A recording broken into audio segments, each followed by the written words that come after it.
as I was walking through that season, I was just really seeking and searching for any kind of help I could find, and something to comfort my heart, something to give me, honestly, breath in my lungs, those kind of things when you walk through it.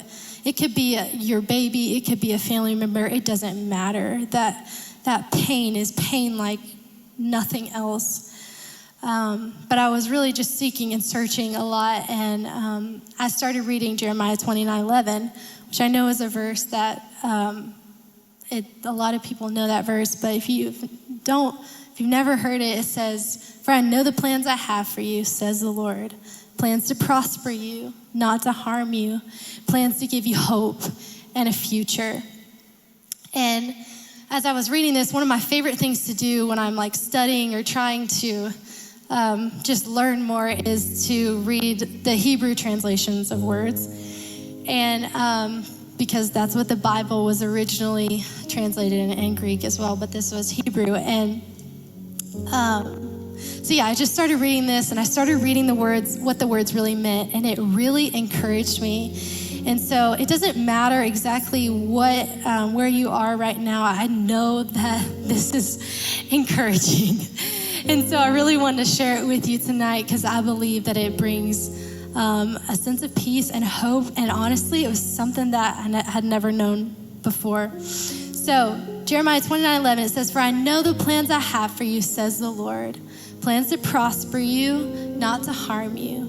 Plans to give you hope and a future." The word "know" here was originally the word "yada."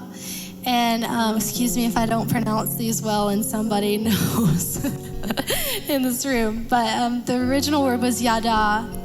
And the meaning of this word, yes, it means to know, but it means God's complete knowledge of creation. This word also means, oftentimes when you read the word "chosen" in the Bible, it was translated from the word "yada." And I just thought it was so cool that at the same time God is declaring his complete knowledge of you, that he's also declaring that he's chosen you, that he knows everything about you. And in the same moment, he is saying, "I have chosen you." Plans, the plans that I have for you. This original word was mahashava.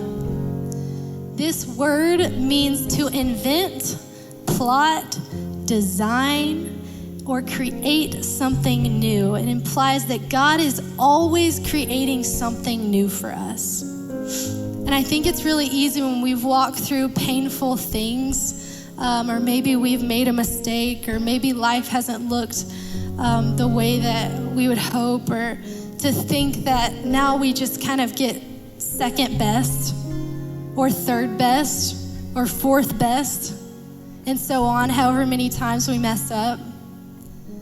But this is so beautiful that God is always creating new plans for you. You know, we think of plans as, okay, tomorrow I'm gonna go here, and then I'm gonna go there, and then, but his plans are not like our plans.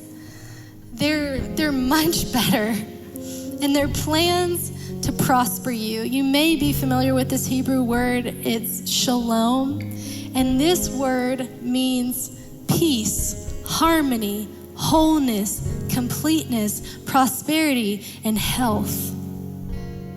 Those are the kind of plans that God plans for you. The new plans that he's making for you right now, they're plans to prosper you.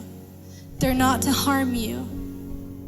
This word, not for harm, was or originally sometimes translated not for evil.